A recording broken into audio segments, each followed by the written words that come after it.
Hello friends, आज हम बात करेंगे क्लास 12 केमिस्ट्री चैप्टर 4 डी एवं एफ ब्लॉक के तत्व। ठीक है, डी एवं एफ ब्लॉक के तत्व जिस पे देखेंगे डी ब्लॉक के तत्व क्या होते हैं या संक्रमण तत्व आपके क्या होते हैं। ठीक है, डी ब्लॉक के तत्वों के बारे में बहुत ही आसानी से समझेंगे। ठीक है, इनकी विशेषताएं क्या होती हैं, डी ब्लॉक के तत्व या संक्रमण तत्व होते क्या है। ठीक है, पूरा एकदम बहुत ही आसानी से इसकी विशेषता, इसके गुण, सब कुछ बहुत अच्छे से बात करेंगे। इलेक्ट्रॉनिक विन्यास के आधार पर भी इसे आपको पूरा समझाएंगे। तो यार प्लीज वीडियो को जरूर आखिर तक देखना, बहुत ही आसान है आपका डी ब्लॉक के तत्व और संक्रमण तत्व। और बात करें तो एग्जाम के लिए तो मोस्ट इंपॉर्टेंट है, इससे क्वेश्चन हर साल पूछे जाते हैं। ठीक है, एकदम आसानी से इसे बताएंगे, तो यार वीडियो को जरूर आखिर तक देखना। तो चलो बात करते हैं जो चैप्टर 4 डी एवं एफ ब्लॉक के तत्व हैं, तो उस पर हम लोग बात करेंगे सबसे पहले डी ब्लॉक के तत्व या संक्रमण तत्व की। ठीक है, आप बात करें ये जो डी ब्लॉक का तत्व है आपका, ये जो आप ये देख सकते हो, ये पूरे डी ब्लॉक के तत्व होते हैं। आवर्त सारणी में अगर आप देखोगे तो आपको इधर साइड एस ब्लॉक के तत्व दिखेंगे, इधर दिखेंगे पी ब्लॉक के तत्व, और ये जो बीच वाले तत्व होते हैं ये आपके होते हैं डी ब्लॉक के तत्व। कौन से? देखो, ये वर्ग 3 से लेकर वर्ग 12 तक के तत्व, वर्ग 3 से लेकर वर्ग 12 तक के तत्व आपके कौन से तत्व होते हैं?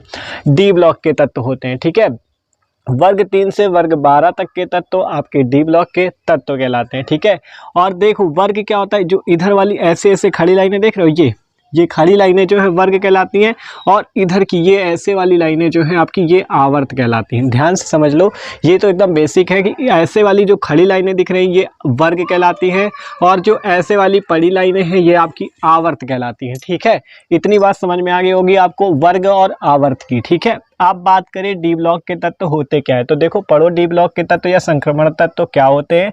आवर्त सारणी में वर्ग 3 से लेकर वर्ग 12 तक के तत्व डी ब्लॉक के तत्व कहलाते हैं। क्या कहा गया? आवर्त सारणी होगी, आप आवर्त सारणी देखोगे अगर, तो आवर्त सारणी में आपको क्या दिखेगा, ये इधर साइड एस ब्लॉक के तत्व होते हैं 2 खड़े कॉलमों में। ठीक है, और इधर पी ब्लॉक के, और बीच वाले तत्व जो होते हैं ये पूरा आप देख सकते हो, ये आपके होते हैं डी ब्लॉक के तत्व। तो ये वर्ग 3 से लेकर वर्ग 12 के बीच में आते हैं, इसलिए कहा गया वर्ग 3 से वर्ग 12 तक के तत्व आपके डी ब्लॉक के तत्व कहलाते हैं। पढ़ो, आवर्त सारणी में वर्ग 3 से लेकर वर्ग 12 तक के तत्व डी ब्लॉक के तत्व कहलाते हैं। ठीक है, इतनी बात समझ में। और देखो, यह पी ब्लॉक व एस ब्लॉक के बीच में स्थित होता है, इसलिए इसे संक्रमण तत्व भी कहते हैं।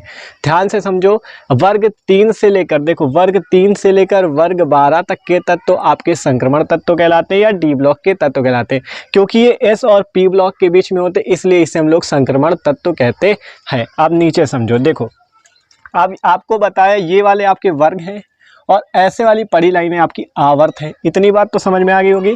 तो देखो, ये जो आपका 4 नंबर है, देखो आवर्त 4, आवर्त 5, आवर्त 6, आवर्त 7। देखो ये वाला आपका स्कैंडियम से लेकर जिंक तक का आवर्त 4 है।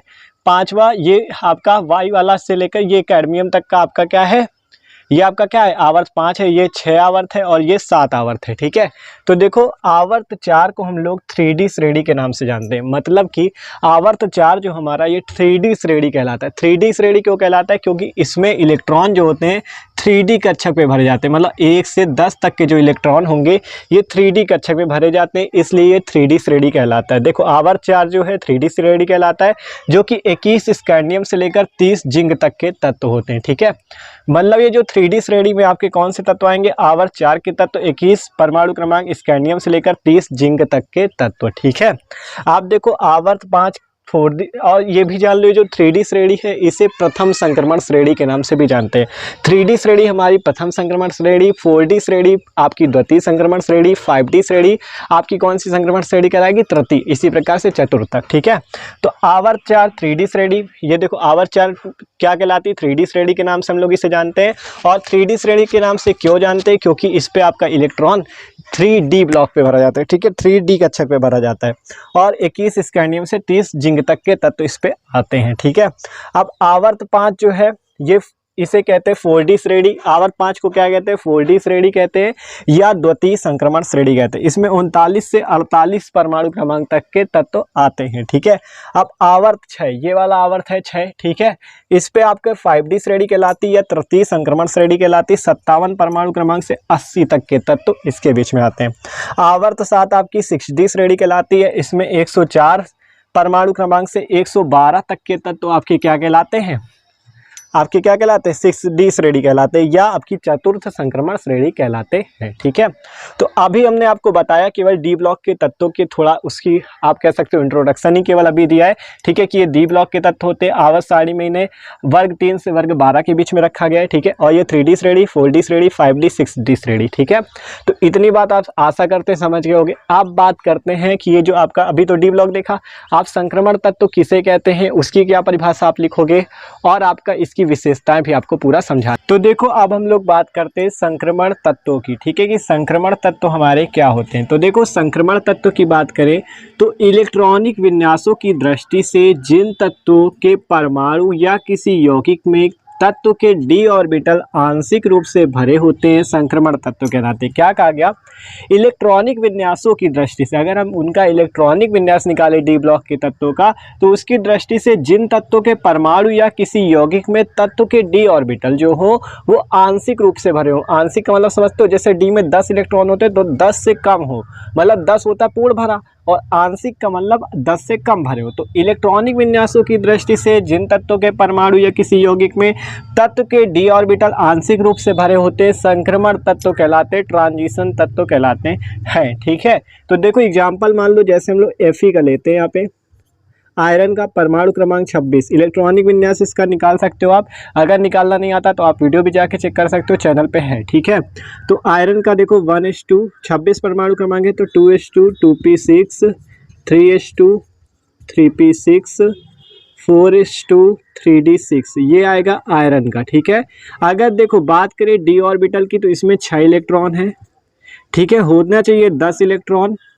डी पे कितने इलेक्ट्रॉन होते हैं भाई, 10 इलेक्ट्रॉन होते हैं। ठीक है, और है कितने, 6, तो मतलब ये क्या है, आंशिक रूप से भरा है। ठीक है, आंशिक रूप से भरा है, ये आपका 6 इलेक्ट्रॉन है। होने पूरे कक्षक फुल चाहिए, पूरे 10 इलेक्ट्रॉन होने चाहिए, तब पूर्ण भरा।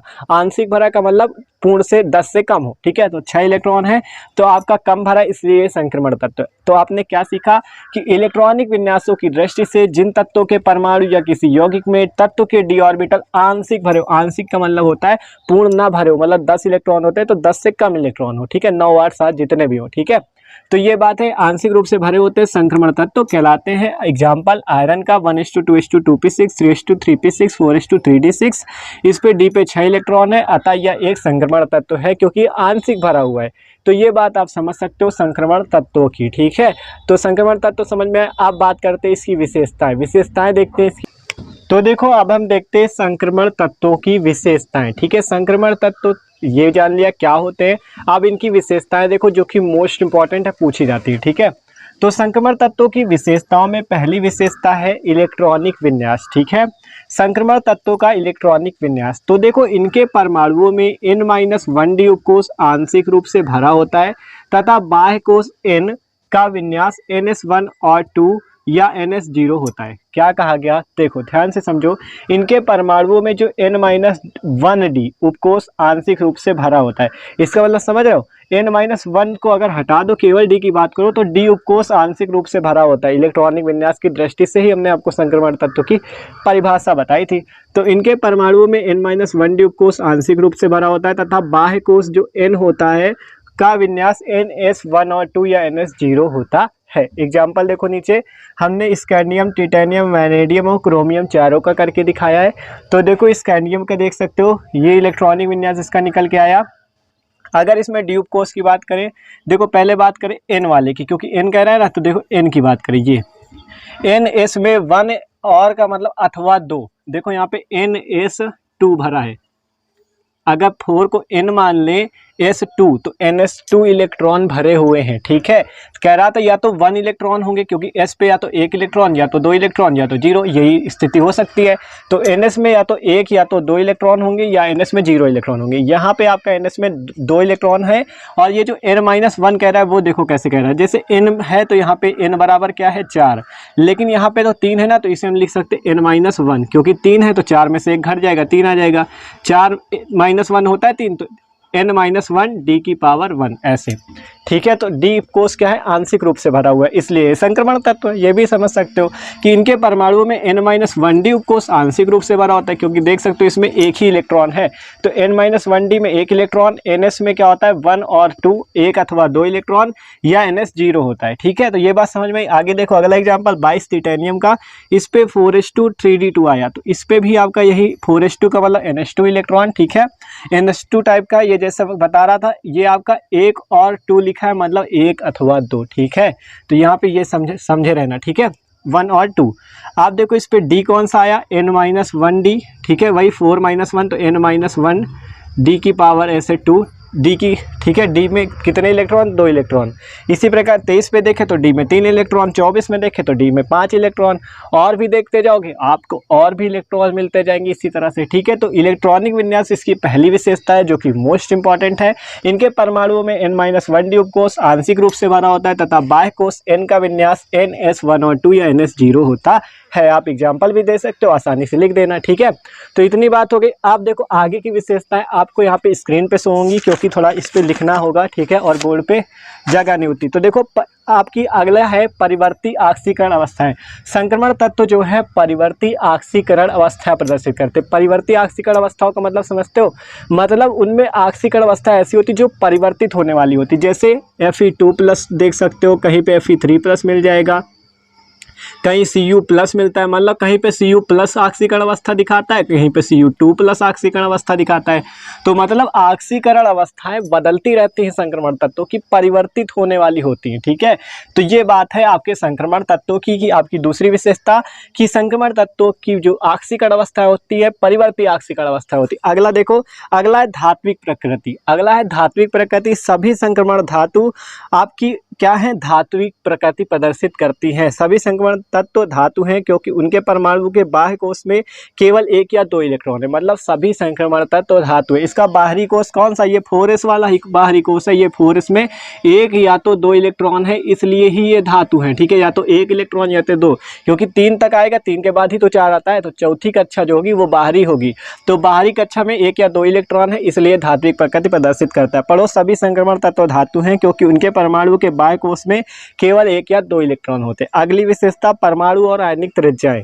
किसी संक्रमण श्रेणी में परमाणु क्रमांक बढ़ने के साथ साथ परमाणु और आयनिक त्रिज्या धीरे धीरे घटकर लगभग स्थिर सी हो जाती हैं। मतलब जैसे जैसे परमाणु क्रमांक बढ़ता है वैसे वैसे परमाणु और आयनिक त्रिज्या घटती जाती है और धीरे से वो स्थिर हो जाती है, उसी में रुक जाती हैं, ठीक है। मतलब घटने का क्रम उनका स्थिर हो जाता है, ये बात है, ठीक है। तो परमाणु और आयनिक त्रिज्या भी हो गई। अब बात करते हैं रंगीन यौगिक बनाने की प्रवृत्ति। देखो इनमें रंगीन यौगिक बनाने की प्रवृत्ति होती है, ठीक है। संक्रमण धातुओं में डी ऑर्बिटलों के आंशिक रूप से भरे होने के कारण संक्रमण धातु रंगीन आयन व रंगीन यौगिक बनाते हैं। तो अब आपको बताते हैं कैसे रंगीन आयन और रंगीन यौगिक बनाते हैं। तो थोड़ा सा एग्जांपल आपको एक दे देते हैं, ठीक है, जिससे आपको अच्छे से समझ में आ जाए। मान लो जैसे यहाँ पे एग्जांपल हम देते हैं आपको, ठीक है, Fe2+ का। यहाँ पे एग्जांपल देखो आपको एक दे रहा है Fe2+ का। तो Fe2+ जो है आपका रंगीन आयन बनाता है। क्यों बनाता है वो भी आपको बताते हैं। मान लो यहाँ पे आप Fe का इलेक्ट्रॉनिक विन्यास निकालो। Fe का परमाणु क्रमांक होता है 26। तो देखो 1s2 2s2 2p6 3s2 3p6 4s2 3d6, ये आता है Fe का इलेक्ट्रॉनिक विन्यास, ठीक है। Fe2+ का निकालना मतलब इस पे 2+ का मतलब समझ रहे हो, इस पे 2+ लगा तो इससे 2 इलेक्ट्रॉन बाहर निकले हैं। तो 2 इलेक्ट्रॉन कहाँ से बाहर निकलेंगे, बाहरी कक्षा से। तो निकाल दो 1s2 2s2 2p6 3s2 3p6 4s0 3d6, ठीक है। 2 इलेक्ट्रॉन बाहर निकाले। 2+, जहाँ पे 1+ लगाओ तो 1 इलेक्ट्रॉन बाहर निकल रहा है। 2+ लगे 2 इलेक्ट्रॉन निकालो, 3+ लगे 3 इलेक्ट्रॉन बाहर निकालो। 2+ लगा इसलिए 2 इलेक्ट्रॉन बाहर निकाल दिया हमने, यहाँ 2 इलेक्ट्रॉन थे 0 हो गए अब, ठीक है।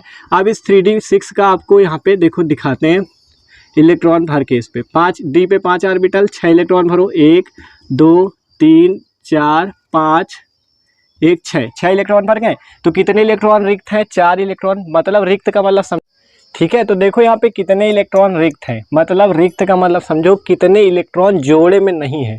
जो इलेक्ट्रॉन जोड़े में होते हैं वो युग्मित इलेक्ट्रॉन होते हैं, जो इलेक्ट्रॉन जोड़े में नहीं होते वो अयुग्मित इलेक्ट्रॉन होते हैं। अयुग्मित इलेक्ट्रॉन निकालना भी हमने आपको बता रखा है, वीडियो जाके देख सकते हो, चैनल पर मिल जाएगी। तो यहाँ पे 4 इलेक्ट्रॉन ऐसे हैं जो कि अकेले अकेले बैठे हुए उनका कोई जोड़ा नहीं, तो 4 इलेक्ट्रॉन इसमें है अयुग्मित। तो जहाँ पर अयुग्मित इलेक्ट्रॉन होते हैं, जहाँ पर अयुग्मित इलेक्ट्रॉन होते हैं वहाँ पर रंगीन होता है, मतलब उस पर रंग होता है या आपका अनुचुंबकीय गुण दर्शाता है। आप देखो एक बात याद रख लो, यहाँ भी बता दे रहे आपको कि जहाँ पे आपको अयुग्मित इलेक्ट्रॉन मिल जाए, अयुग्मित निकालना भी आपको यहाँ सिखा दिया, मतलब जितने इलेक्ट्रॉन अकेले बैठे हो वही अयुग्मित इलेक्ट्रॉन, जितने इलेक्ट्रॉन अयुग्मित होंगे उतना ही आपका वो अनुचुंबकीय होगा और वही गुण रंगीन होगा। रंगीन गुण वही दर्शाते हैं जो कि अनुचुंबकीय होते हैं, और अनुचुंबकीय वो होते हैं जो अयुग्मित इलेक्ट्रॉन रखते हैं। जैसे कि यहाँ पे 4 इलेक्ट्रॉन अकेला इलेक्ट्रॉन अयुग्मित, और युग्मित कौन सा होता है, जो जोड़े में, युग्म मतलब जोड़ा, अयुग्मित मतलब जोड़े में ना हो। ठीक है, तो ये बात है आपकी रंगीन आयनों की। ठीक है, तो देख सकते हो संक्रमण तत्वों की विशेषताएं, आयनिक त्रिज्या, परमाणविक त्रिज्याएं घटती जाती हैं, और आपका जो बताया इलेक्ट्रॉनिक विन्यास, ठीक है, और रंगीन आयन बनाने की प्रवृत्ति होती, तो ये सारी इसकी विशेषताएं हैं। ठीक है, तो ये बात थी संक्रमण तत्वों की। तो आशा करते हैं यार आपको समझ में होगा। अगर थोड़ा सा भी समझ में आया तो वीडियो को लाइक जरूर कर देना, और चैनल पे न हो तो सब्सक्राइब भी कर देना। Okay, thanks for